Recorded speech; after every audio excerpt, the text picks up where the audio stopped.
Hey, this is Pops out in the man cave, pole barn, tool shed, whatever you want to call it, saw shop, engine shop, head shop. Well, that's cylinder head shop. Anyway, I was working on bearings on my trailer, and I started thinking there's a lot of you guys out there that ask a lot of questions that when you've been in the field for almost 50 years, what? Seriously. No, it may sound crazy. At 64, I've actually been turning wrenches since I was 10. Not professionally, no. But you know, when you have a memory of a Mott mower, that's right, a Mott flail mower, push flail mower, not rear on a tractor, but an actual homeowner mower. That's right. Big 12-inch tires. They're only an inch and a quarter, inch and a half wide, but they were tall and they had a handle. You know, Dad ran around and mowed the lawn. How'd you change the mowing height? Well, the wheels were close to the center of the cutter head, and the same cutter head behind the tractor. You just changed the holes. They picked the height, and I had a 3 1/4 Clinton cast iron engine on it. What an engine! Then the ignition failed, and Dad didn't know what to do about it. Couldn't get it started. Well, Dad wasn't much of a mechanic. He knew agronomy and was fairly familiar with cows, but you know, field work, baling, hands-on, and repairs. No. If they needed something welded together, my uncle did it. Dad could do it, but that wasn't his thing. You want him to drive a tractor and mow some hay? He'll run circles around you. The only one I know of that could drive mowing hay faster in the 60s and 70s was my Uncle Paul. And man, that would have been a race. 650 Ford with a sickle bar, 5-speed, against a VAC with oversized tires. Whoa, that would have been a race. Because Dad ran like a rocket. If he wasn't going 10 miles an hour, he hated mowing hay. And my uncle told me before, he says, I ran the conditioner. There was no way I could work like your dad. You never saw a smile on anybody so happy. What's that got to do with anything? Just my background, okay? To give you an idea, I'm not talking crap here. We used to do wheel bearings when I was a teenager, all the way on up through on cars, tractors, wagons, whatever. Not as often as we should have, let me tell you. So when I was doing the wheel bearing on my little pup trailer there, it's a carry-on. Trust me, be careful when you buy carry-on. They make several levels of trailer, and they are not high quality. This one had to be repaired shortly after I bought it. I put the gate down. One of the little pivots broke off. Why? It was never welded to the frame. In fact, when they welded it, they welded the whole thing. It's like they put the tailgate up there, held it in place, and then welded all the way across both sleeves, the sleeve for the trailer side and the sleeve for the tailgate side. So the pin was worthless. I put the thing down, I heard this funny noise, and one side goes, you buy a carry-on, buy it cheap. Dirt cheap. Because it ain't worth much more than that. Problem of it is, by the time you pay the cheap price and go out and buy a good set of tires for the thing, you're thinking maybe I should have spent more money. Well, you should have. Maybe. You got to look at your prices. Careful. Is it worth it? I went from 8-inch tires, I think, to 12, and now I have 13, I think. Can't remember what came with it. But you can buy these things. If you don't buy it at Tractor Supply, you can buy them at Lowe's and other places with 13, 14-inch tires on them. Pay more money than paying a couple of $100 for the tires and putting them on yourself and having spares. Yeah. Now, I've driven this around, and my spare tires are 12s. The rating of the trailer versus the rating of the tires, it's safe. So don't worry about that. Anyway, the wheel bearings, you said same hubs, bigger tires. Sure, it's turning slower. So less heat. You still have to follow the same weight restrictions. That doesn't change. But your bearings are having a lot less general load on them because they're turning slower. They're not whipping around there. All right, now what I want to do here was, I could see it without my glasses. This is how funky this is. I pulled the bearings out. These are the old. Now, some of you might see there's quite a bit of rust in there, isn't there? Now, another one I wanted you to see that I noticed when I was washing them out. You see that space between that roller? And see that roller dancing around there? Yeah. Two things. One of them is I pushed the cage to one side. and they're touching. Almost touching, I should say, but no, it's touching. And you saw the space in the roller, right? See that flopping around in there? Okay, this is the perfect replacement time. The bearing has gone past its usefulness. Now you say, well, that's just the cage wore out. That's not the rollers. Guess what? The rollers are worthless without the cage, dingling. Okay? Now, some of you are going to say, well, that's not very nice. You just called somebody a name. Okay, click off. Go elsewhere. There is no PC on this channel. Number two, you've got that. That's one of the biggest problems. There is rust. Why is there rust? Well, even when you do service your bearings at a fair amount of time, the seals give out. Well, the seal, there is no lip. That's flat. So that's long gone. What did it? Rust. Water. This moisture can get in here. You say, service it every year. You'll never have that problem. Yeah, possibly. But take a look at the bearings here. I haven't touched in 5 years. I did do both sides. I thought I hadn't. I thought I put bearings in one side, and I thought I only serviced one side. And as it turns out, when I took it apart, I did service both sides.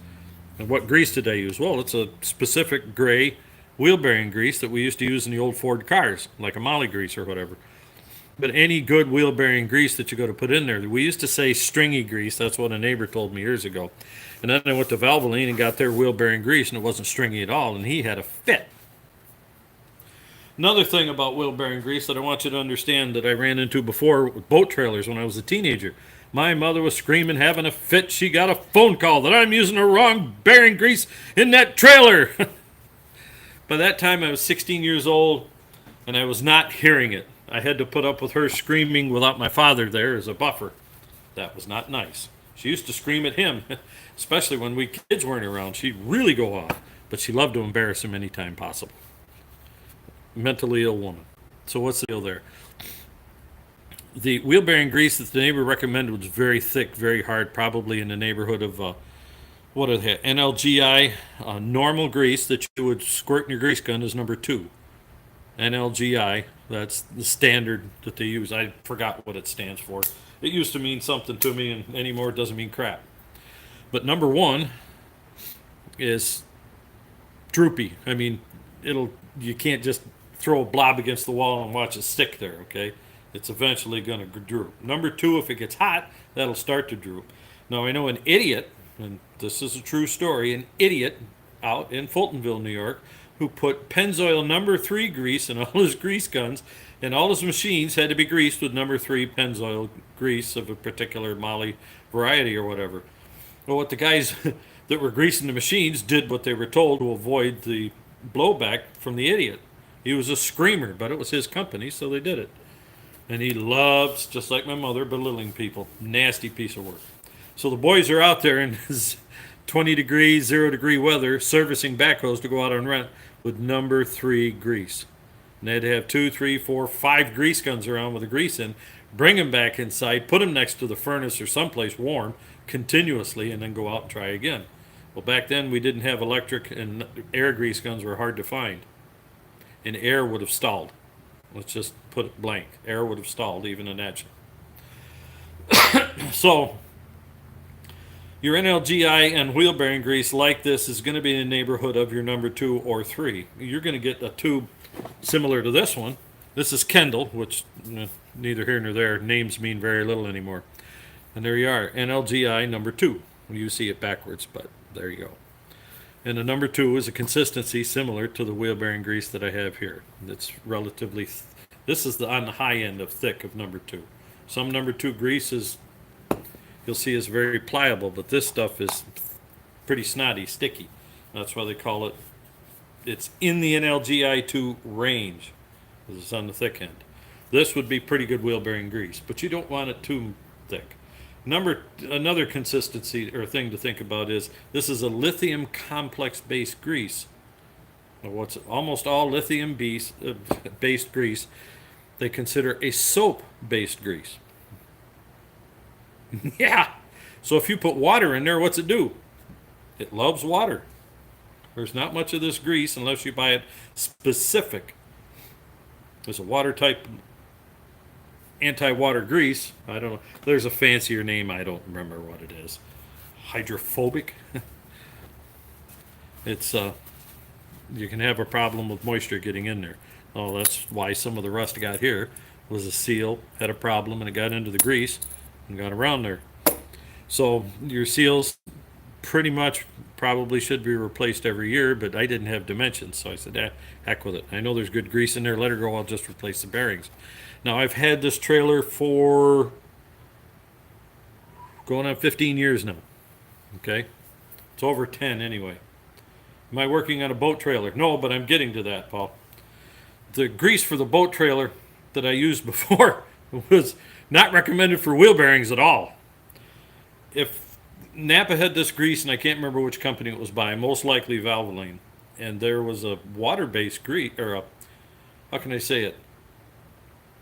Well, basically it was a marine grease. That's what it was. And it was in a tub. It was kind of a whitish yellow color, and the stuff was slimy. It was as thick as this NLGI2. But it was labeled on there as a marine-based grease. The neighbor went off that I was using that grease. Well, I went off to college, and my brother ran the boat trailer, backed it into the water, and brought it back out. And brought it in the trailer and back out. And the neighbor told him I had the wrong grease in there, so they tore it apart. And I'd already done this a couple times. Every year, your boat trailer, you have to service the bearings. There is no way around it. All right? That's just a fact of life. Why? Well, one of the reasons is the lip seal is aimed inward to keep the grease in. Now, if you have one of those that's a greasable hub, turn it around so the lip faces out and try and get a seal without a spring in it. And if you do have a seal with a spring and you've turned it out, pack it full of grease. Okay, and you're going to have to do that continuously. Why do I say that? If the seal lip is in the hub and you go to grease it, that seal is going to seal, and you're going to either blow the seal out or blow your cap off. End of story. So turn the seal essentially backwards. Now there's a lot of wheel bearing seals that don't have garter springs in them, and that's for the purpose. That's a good thing. So you get it without the garter spring if you can. If you can't, just use the regular one and pack it full of that water-resistant grease. Now that water-resistant grease is also in the steering box of my Massey Ferguson, the MF30. It's a TO35, same as the MF35, and some of them other places just call it A35 tractor. So it works very well in those locations because a lot of moisture for some reason gets down into the steering gearboxes on those things are wrecked. So I filled it full of that stuff years ago and haven't had a problem since. Now, some marine greases that I have seen now, they're very expensive. I mean, you're going to buy a little pound tub of grease for $40 or more, but they are designed for wheel bearings and they are water resistant or waterproof, so to speak. You could get some moisture in there, it isn't going to do a thing to the grease. It might to the bearings, but even then, that's going to be covered with this grease. So you're a lot better off with your trailer that way. Now, what's the other one I was thinking of? How tight do you put your bearings? Well, now this is a good one to think about as well because this goes way back. The first time I was ever taught something about wheel bearings. And it turned out that it was mostly true. You're going to tighten the hub up. You've packed it full of grease. Now I use this thing to pack it full of grease, but it's so thick. It's got a stem. Put the bearing in there upside down. Okay. And the idea is if you have the thinner grease, don't do it, but you put that top on here, locks the bearing in there. The grease goes inside the cage up through the bearing, and the idea of packing the grease is to have the grease in the bearing because it doesn't come out of the bearing very well, and any grease you put in the hub may help, but it has to get pretty warm for that to flow to get in the bearing, right? So never pack the hub full. Number one. Why? Because the seal is almost always faced in unless you have a greasing cap. So if it is faced in and you filled that hub up, there's no expansion for the air when it warms up. Air and grease. If it's full of grease, there's no expansion at all. You're screwed. It'll blow that seal out or blow your cap off. Now what do you got? You're cruising down the highway having a grand old time. You know, water, rain, dirt, everything coming in the hubcap. Or on the other side. What's the other one to do? Uh-oh. For the 48-year-old male, abdominal pain with vomit. Ooh, that's not good. Somebody's having some intestinal trouble. Okay, another one that you want to consider, especially, Paul, with your boat trailer. You're traveling down the road and you're going to put that boat right in the water. No. If you travel any more than 4 or 5 miles, park it. I'm serious. Pull it up, park it. Do nothing. Don't do a thing with it. Just let it sit there and let the hub cool off. As much as you can, let that hub cool off. Just park someplace, go have a hot dog or whatever, go for your picnic side, whatnot. Just sit there. Why? Your lip seal on a normal standard hub is what? Did I say? In, to maintain the grease inside. Well, it does its job well. Back that warm hub, even just warm, back that warm hub in that cold water. What have you done? Well, the hub cooled. Water goes in.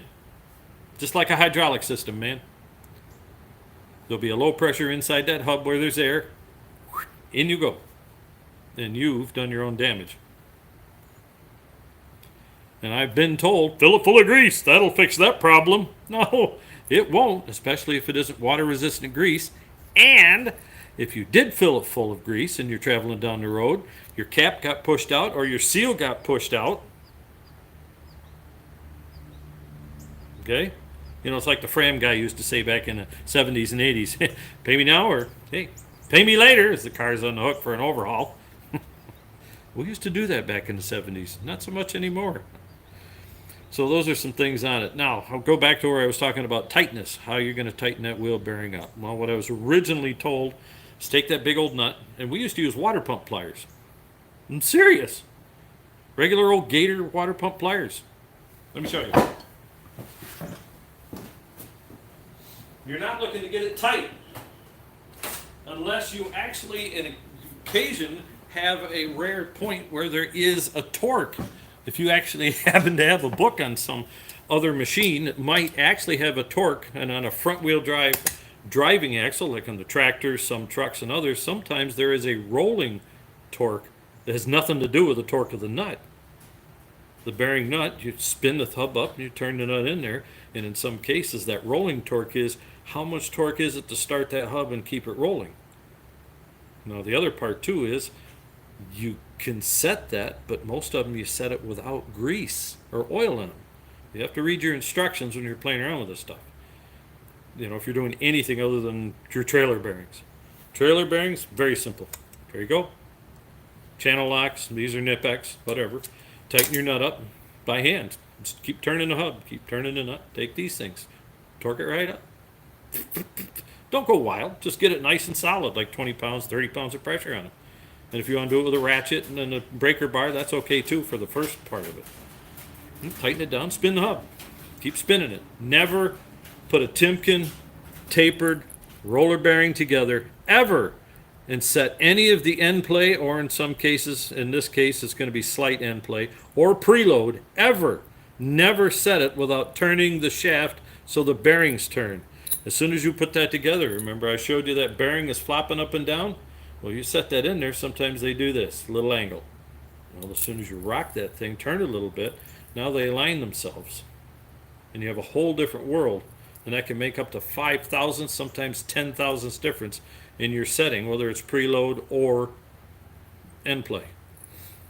Now, what we used to have in the 70s, because it was critical, the early disc brake days, they would actually tighten the thing up, spin the hub. I mean, spin it, tighten them to 25 foot-pounds. They actually wanted a torque.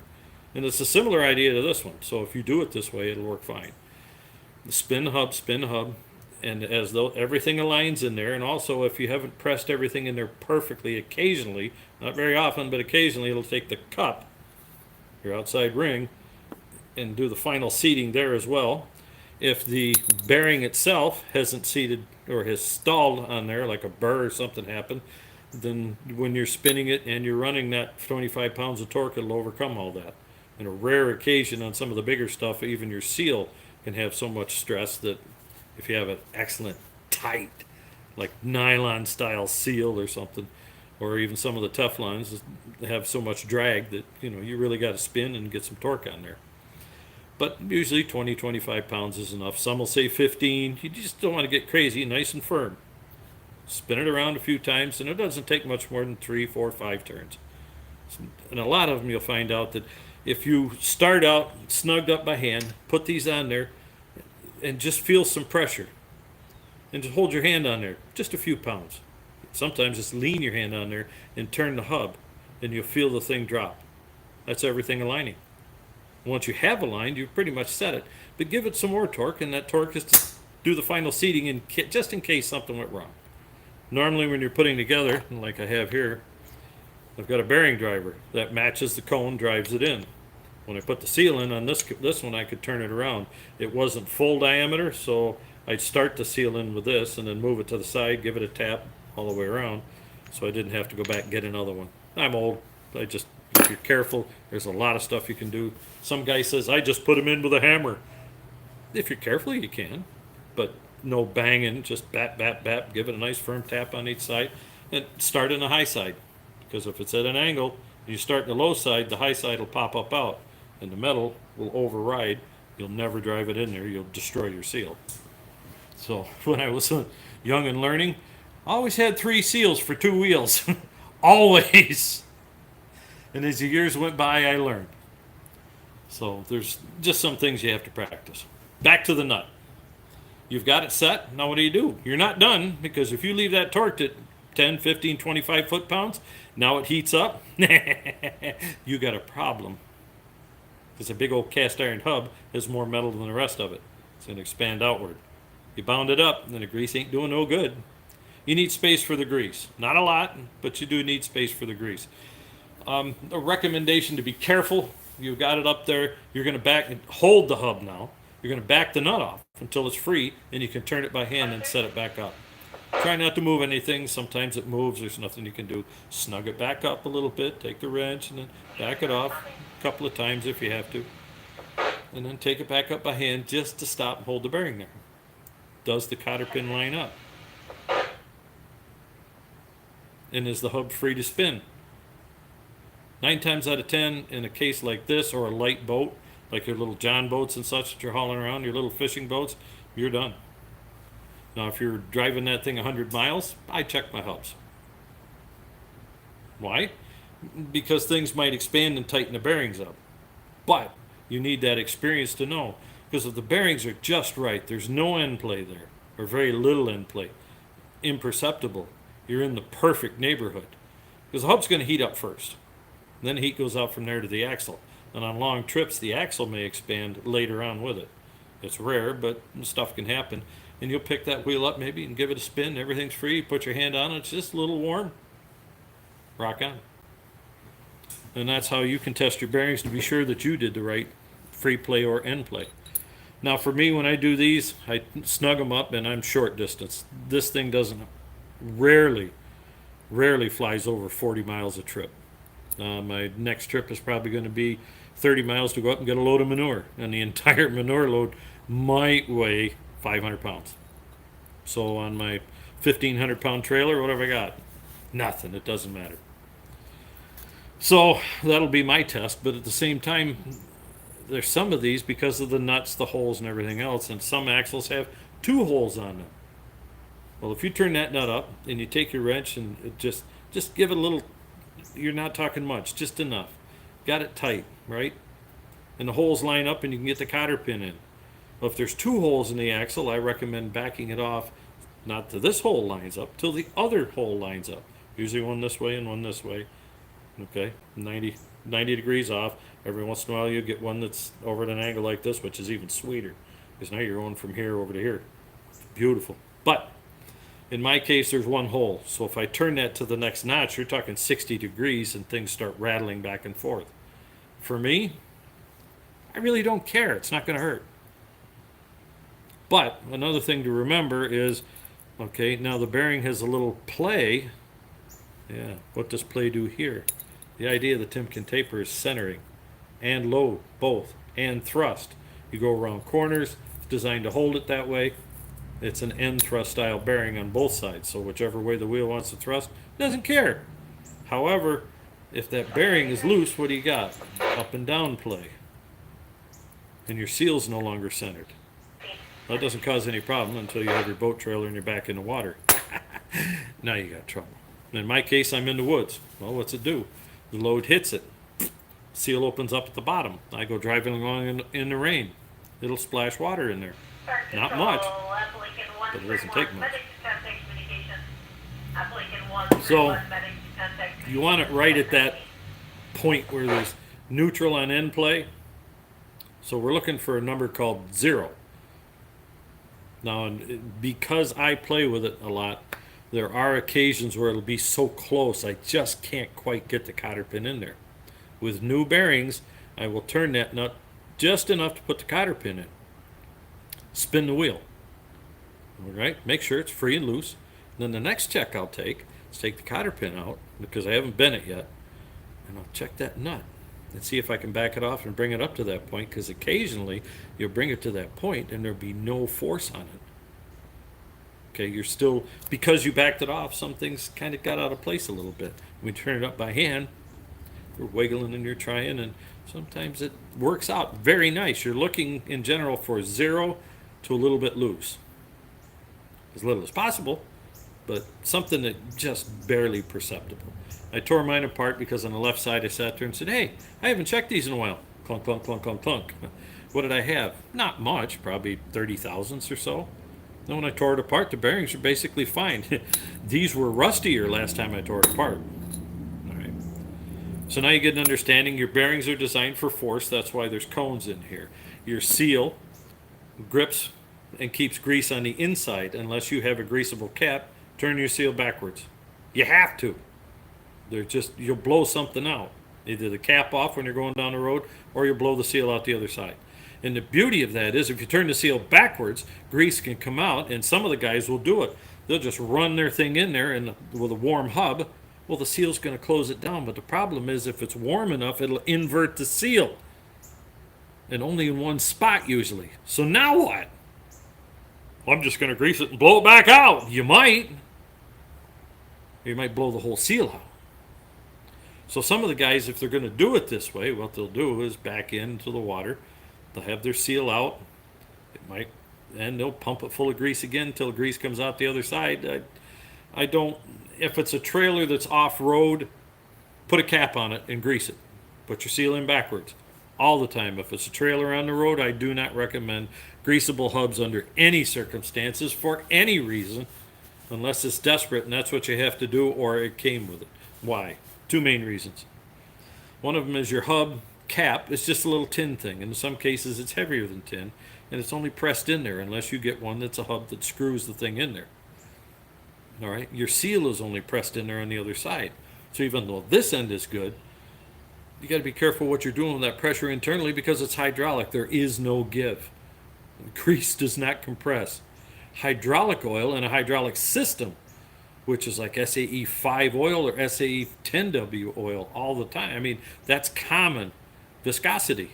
And on the newer ones, they're at 10W30. So you're still talking in the 10 range there.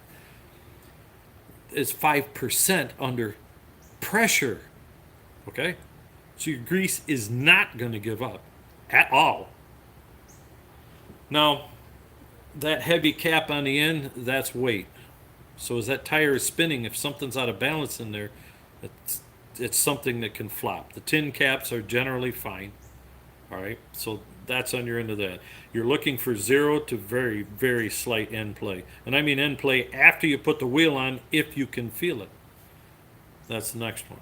So when you're done with all of that, you've got it torn apart, you've cleaned all the old grease out, take the rust out of it, you've got the proper driver. These things are cheap, but if you can, believe it or not, PVC pipe.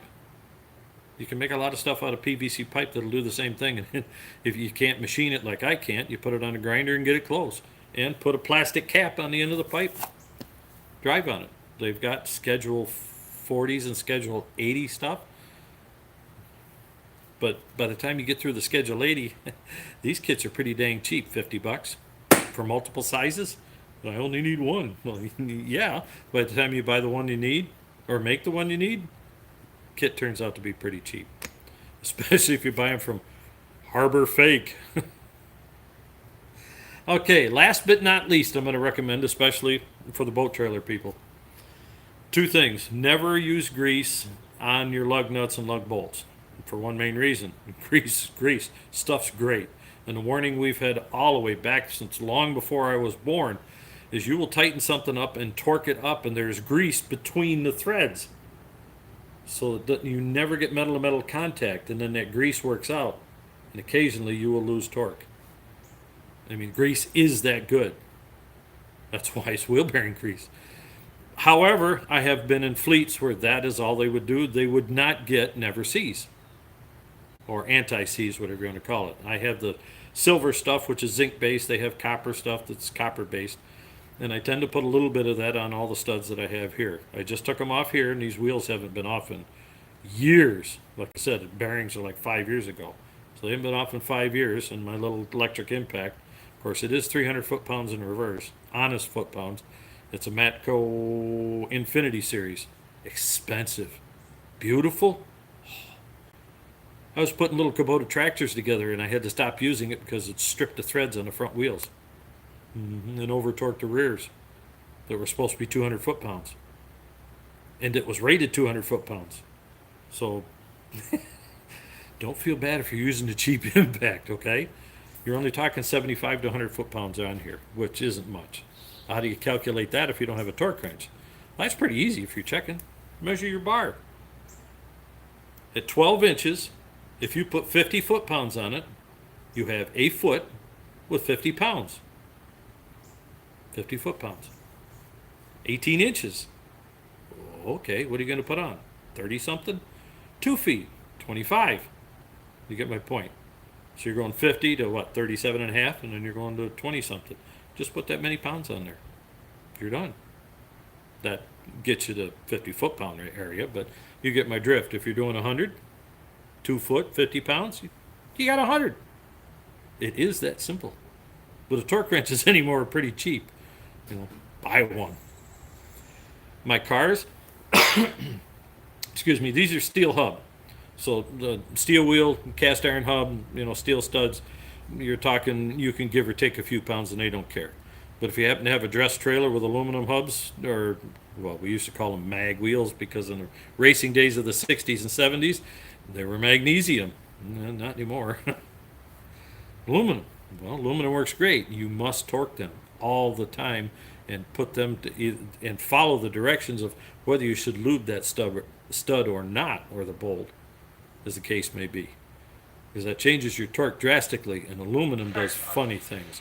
If you over torque it, you compress it. If you compress it too far, it loses its, what would you call it, spongibility or whatever. So as it warms up, the aluminum's already over torqued, and that area will get squished. As it cools down, what does it do? Yeah, it cools down from the original over torque position and loses. And also, the two fight each other when moisture gets in there at that point, and the aluminum corrodes, the steel rusts, and they will lock themselves on there. I mean, in a demonic level. Trust me on that one. So it's with aluminum, be very, very careful. Get it right. If you're 5 pounds plus or minus, it's your 100 pounds, 95 to 105, because your cheap torque wrenches are close enough. It'll work out fine, especially on a trailer. So there you go. Hopefully it helped. Now, last but not least, that I did not cover. Be right back. Hang on.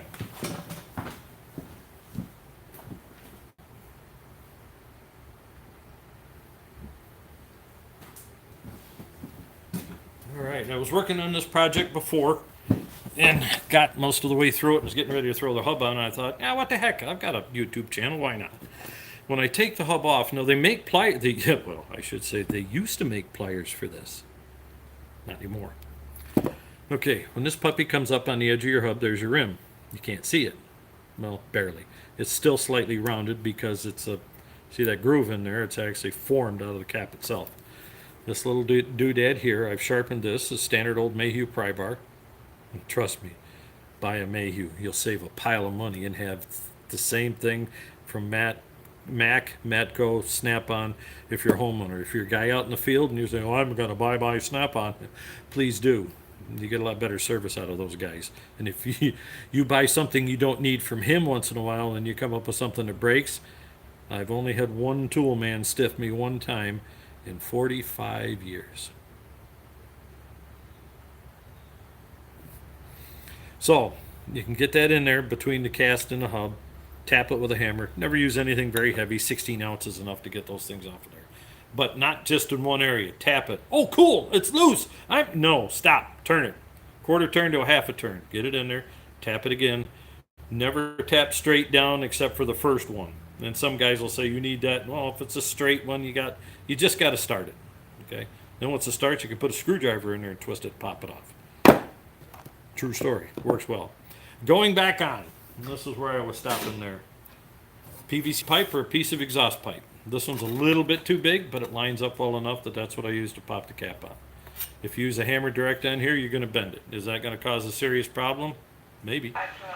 As far as operation up and down the road, no, but the cotter pin will wear through that cap. You wouldn't, that cotter pin, that soft little cotter pin, yeah, it will. Because it'll get the sucker hot, and the softer cotter pin will take heat better than the cap that's a little bit more of a carbon steel. I don't know why, but it does. True story. So, when you go to drive it back on, you use something like that. Same idea, though. I'm going to cut that pipe off and try and make an end cap. If it don't, then I took a 4-pound hammer, 3-pound hammer, whatever, took the wide side to it over the end of the pipe because it's a hollow hole, right? But if you strike that directly with the side of a hammer and that edge pushes on here and you've got it lined up properly, just a slime of grease on here, pop it in. And I think the last one took me 2 taps. Whap, whap, all done. Last but not least, this is something that's a technique thing as well. Now I used a 16-ounce hammer to put this together. I love wood handles. Is it the best? No. But for me, beautiful. Why? The handle was this long. Now it's this long. Put grooves in it. It's easier to handle here. The long handle is great for striking force. Just that few inches off of there, 2, 2.5, maybe 3 in some cases, because I have shortened some up. And we used to do that for taking gasket material off with heavy-duty putty knives. Just tap with a smaller hammer, shorter handle for better control. So in this case, I've been using this and this. And the last but not least also is the Mayhew. I pointed this out the other day. This is a bearing punch for the race on the outside. Goes into your hub, matches up with the curvature. Well, it's not perfect, but matches up with the curvature of the hub. And then the top edge of the bearing is right here. Tap, tap, tap. And then when you get it far enough, you get enough of a purchase, tap, tap, tap, tap on each side. And if it gets stuck, then start going all the way around the edge. One here, one there, one there. Then that usually takes them right out. Sealed, bearing and all on the back end. This is worth every single nickel. Mayhew USA. This is number 105 half inch. This is a beautiful thing. I've made these over the years, taken cold chisels, flattened them out, rounded them off with Harbor Fake style Chinese chisels. And they work even better, but it's a lot of farting around for the things. And these hold up much better. Worth every dollar. I got it in a kit that had like, what, 4 sizes, 5 sizes. It started with a little pup like this and comes into one almost 2 foot long, like 18 inches, I think. Big monster. I've actually used once or twice. And Snap-on has a beauty that's huge. I think they only make 2 sizes. But the 16 ounce works good for me, but especially putting a cap on it may sound funny. Don't use that hammer. You need a wide type of, they call it a drilling hammer actually, but basically it's a full head. Both heads are exact same size on each side, and you're going to take the flat side, and it looks like a mini sledge, and put that up against that pipe. I can't do it with this one, but that's the idea. One guy will say, I can do that with my ball peen. Hey, knock yourself out. It's your problem if it fails, not mine. Trying to help you out here. I've only done this 45 years professionally. And some of the bearings I've been putting in were this big. You could put your head inside the things. And they were ball bearing on Komatsu excavators up to 35, 40 tons. So I've monkeyed with a few bearings. Well, that's braggadocious. Go back to Rush Limbaugh. Is it bragging if you can do it? Or have done it? All right, I think I've killed off just about everything I can with a wheel bearing in 40 minutes and talked about stuff that was fun, and I could have done it all in 10 or 15. Okay, recap. Yes, you can do it by hand. This thing, to actually get this thick grease in there, I put it next to the vise, put a bar up against the edge of the vise, and then put this on the cap and just put firm pressure and watch the grease come up through the bearing very slowly. But it did. You can't just put hand pressure on it. Well, I'll put it in a press. This is plastic, dude. No. But it's up to you. I've done it before. Yeah, I changed the 20 ton out and put something else in there. Arbor press. Well, yeah, several tons. How about just 100 pounds or so, okay? Next on the list. What did I pull a cotter pin out with? Oh, they're out there. But side cutting pliers and regular pliers. I use my standard pliers or even these guys. Take the tail of the bearing down. Now, some guys put them around the sides, but in this case, my nut is so large that if I do the traditional tails around the nut flats, it'll actually interfere with the cap. So what do? I take the cotter pin and pull it around the end of the axle. These things will pull it out. Your side cutters, or dikes as some people like to call them, you can walk that up out of there. Yep, just reach it in there, clip, pinch, and lift, or lift. Either way it'll work. When you get up above the hub, now you can walk it right up out of there. Nice. Take your nut off. So sometimes, if you have it adjusted properly, when you get through using it, you may not even need anything. Just grab that nut, spin it right off. You've pulled your hub off. This case it won't work, but on old car hubs, you used to put the nut back on the axle. I had an idiot teach me this. He was worthless for anything else, but he talked about how lazy he was working on cars and making a living, trying to, and he hated to actually work. He'd put the nut back on the axle, grab the wheel, and hold it, slide it out, and the bearing would hit the nut, and the nut would take the seal and the bearing out. Why was he lazy? Because if it looked like there was decent grease in the bearing, he'd throw it all back together. Yeah, he just machined the hub, literally machined the disc brake, and put everything back in, including the old grease. However, that is a way to get the bearing and seal out, usually leaving the seal intact if you have to reuse it. In my case, no hope. The nut's a monster, so wouldn't even go through the cup. But that's just an idea for some of you that have a small nut in the end of the axle. We've got that far. It's off. We've taken it apart with the proper tools, hubcap out, bearings and such out. Cleaned it all out. Now, mineral spirits is the best thing to clean it out. Wipe it out first as much as you can, then mineral spirits, parts cleaner. You can use a water base. I don't recommend it for two reasons. One of them is they're caustic. And if you get your hands in some of that stuff like Purple Power or whatever, you'll actually start cooking your fingers if you got the good stuff. It'll soak right into your skin because it's hydroscopic, not hydrophobic. Whoa. Oh, yeah. So then you mix it with water, that helps, but it doesn't clean as well. So you stay with mineral spirits because it is kind of an oil-based stuff, petroleum-based. So it cleans it out, it dries out easier and better, and doesn't cause rust.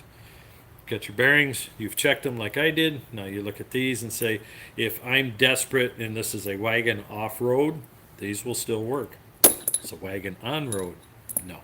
If there's any pitting or rust in here, like I do not have, and if you look close enough, you'll actually see a track in there.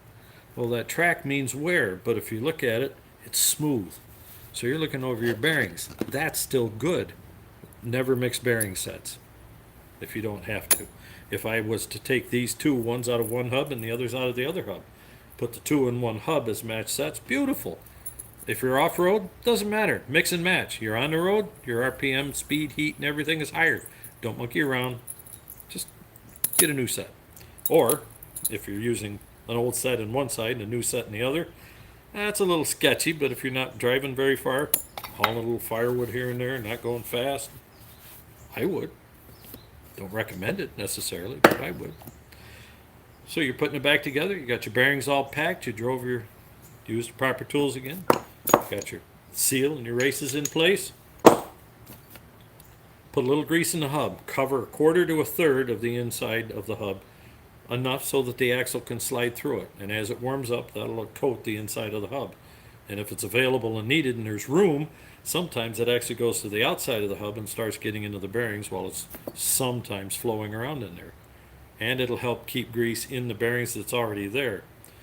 The cage, that's why you pack them. The cage itself, that space in there in between the bearings, fills up with grease. That's why they're very hard to pack, especially since this is folded over to help hold the bearing in there. So it's hard to clean these things out. Last thing, when you are cleaning them, never ever use air without holding the races so it doesn't spin. And this is especially a bearing like this is a extreme warning. Never use air to clean your bearings unless you're holding them so they do not spin. That bearing, because of this cage, can blow out of there. And if it's the speed that these can turn, 1,000 RPM, 2,000 RPM, 3,000 RPM, don't tell me it can't. I've watched it. That puppy will come out and take your eye out, shove up your nose, blow through your cheekbone. Do not. I've seen the idiot do this and a bearing go flying across his shop, leave a dent in the steel wall 20 feet away. You never clean with it unless you're holding it firm. I know, I overkilled on that? No, I didn't. That's a standard warning, buddy. Get it all cleaned out. Me, I just spin them around and then pack them full of grease. Let the grease push the stuff out. And then don't let it get back in there where your grease is, but still, that's how you can do it. You don't have a packer, put a wad on here and work it from the back side until it comes out here. Turn it, do it again, all the way around. Okay, got her packed, got her together, got her on there. Okay, you got your bearing in. Now you're putting your nut up there. While your nut's finger tight, spin your hub. Grab your pliers, tighten her down, 15, 20, 25 foot-pounds. Spin your hub, back it off again. All right, hold it still. You don't want your bearings to stay in position if you can. Back it off and then bring it up till it just touches the bearing by hand. And if it feels like there's some other restriction, then take these and just give it a little light, nice little light stop, so to speak. Does the cotter pin line up? Put the cotter pin in. Turn the nut backwards slightly and give the hub a spin. Is it completely free other than the grease that's in there? Then I would say for short distances under 40, 50 miles at 20 miles one way, 25 one way, even better if it's only 5 or 10. I think mine's like 10 or 15 miles is all. I go up and then take it into the woods behind a tractor. I'll leave it right there so there's almost no play. It's beautiful that way. So when you're done, if you have to and it won't line up, well then if you only have one hole, you have to start taking a calculation. Do you turn it just a little bit like a half hole? Short distances, yes. Otherwise, back it off to the next notch and put the cotter pin in, lock her up and let it go. Drive it down the road. Now, I'd say after you've put about 50 miles on the thing, maybe 100, bring it back if you can and you think about it, pull that cap off and see if you can snug it up to that next notch. Sometimes things will settle in and wear and you'll be good. You're putting your hubcap back on now. And this is later on too. You're going to have something like the piece of pipe. Drive your cap on there. And always remember which direction your seal is going. If you are greasing the hubs because they're short distance, low heat, low mileage, then your seal goes in backwards, lip out. Otherwise, keep the lip in so the grease stays in the hub. If you're going into water, still lip out. I would consider it. But you have to be careful because as the hub grease and such, there's things to consider when you're working with it. What type of grease? It's going to be an LGI2 in almost every case. Then you're going into the water. Two things. If you've got your waterproof grease in there, still only a quarter of the hub full or a third of the hub. Don't go over half ever that you've got extra grease in there. You need air expansion. And then let your trailer cool off before you back into the water. If you don't and your seal's out backwards, you're probably going to be okay, but even then, let it cool off. Now, there's a lot of cases where you can, if you have an excellent seal, like I found on some of the trailers and we used to be able to have, you could get a double lip seal where you can keep your garter spring inside, and then there's actually a dust lip on the outside that acts against the water and such. Now that can help keep the water out, still let your hubs cool, back it in there, and you're good. But there again, even with that, turn it backwards if you have a greasable cap. And the other one is never put a grease fitting. This is for the farmer types. Never put a grease fitting in the side of the hub, ever. Never, never, never if it's going down the road. 2 reasons. One of them is it heats and cools. Any water, any moisture, any dirt is going to go right back through there. It'll draw it in. And the worst of it is nobody realizes is you've put that in there. Well, centrifugal force that little steel ball isn't that good, and two things happen. It'll blow out the end of it with wear if you're running this a lot of miles. That little spring in there is massive, and it'll wear right through that thing. And even if it doesn't, it's not a perfect seal. It'll push that grease right out of there. So never, okay? We have the trouble even with farm equipment that's designed for it. So why would you do it on the road? And after that, you're pretty well done. I've shot you for, in the amount of time I've talked to you, if you're in a flat rate shop, they probably did 3 sets.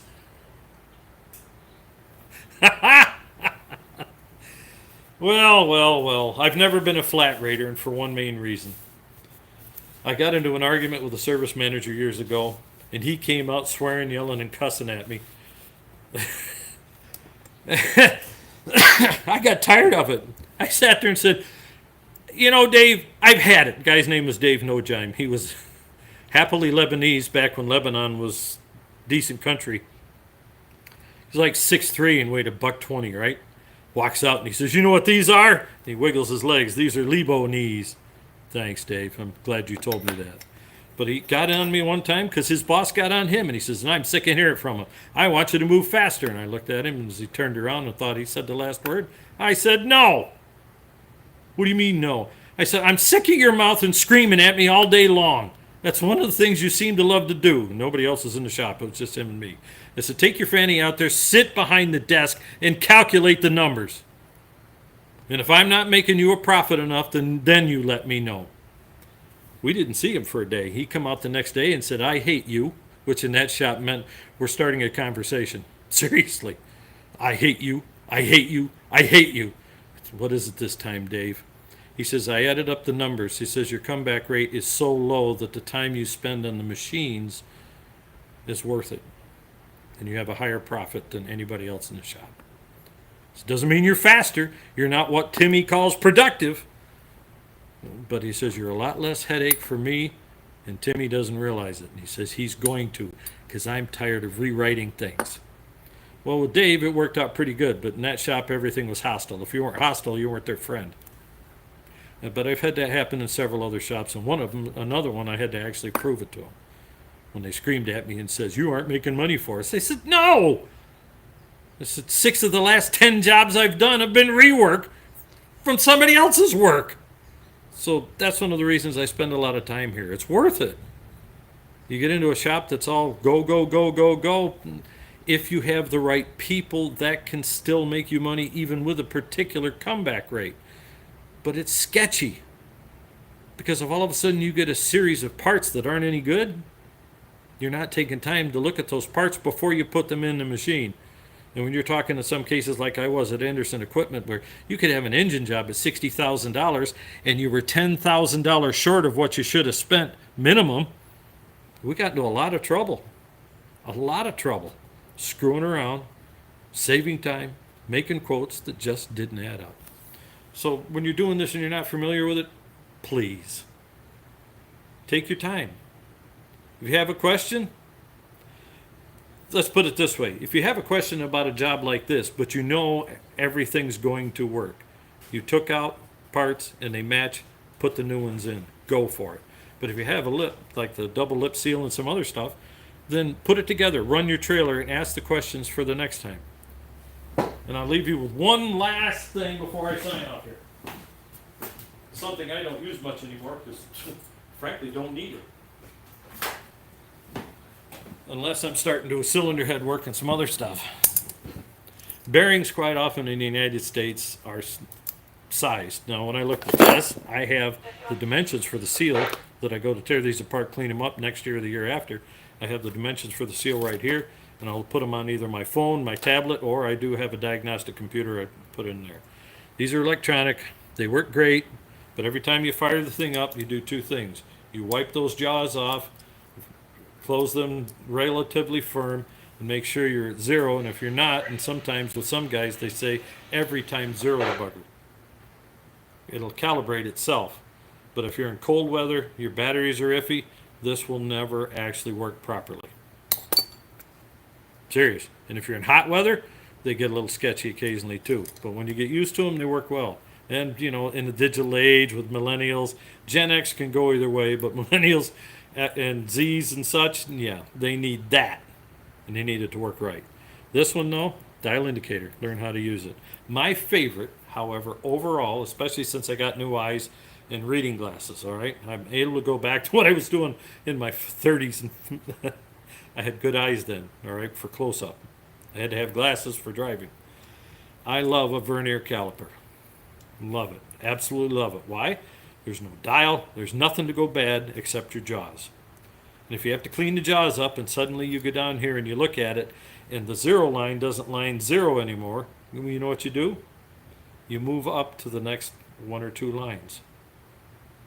It's the vernier will split to half thousandths or even less. You have to get used to reading it. It's a careful thing. It's kind of like changing from slide rules to calculators, but go back to the slide rule, which put men on the moon. That's no lie. Yes, computers too, but the computer there would fit in a room like your bedroom, not cell phone. This one or the vernier, especially when you're home and you're not doing a lot of reading, is what I would definitely prefer.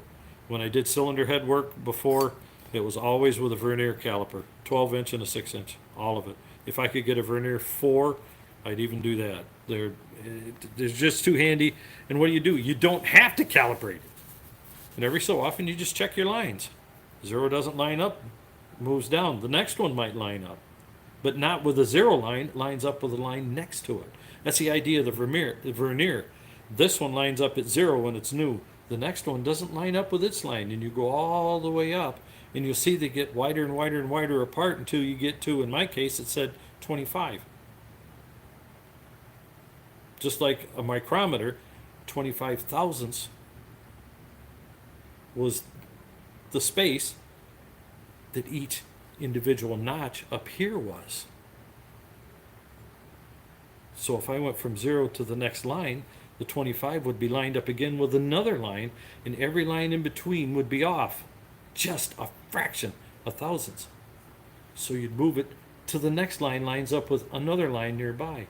Just a little more and a little more. You get used to the vernier, the dial, you look at it, whoa, what's this? And then you go to you're almost better off stepping up to the electronic, but like I say, they have their problem.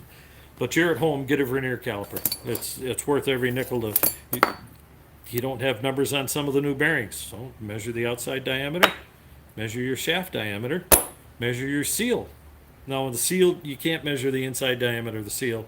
You need the outside diameter of the seal placement on the axle shaft, and measure the outside diameter of the seal.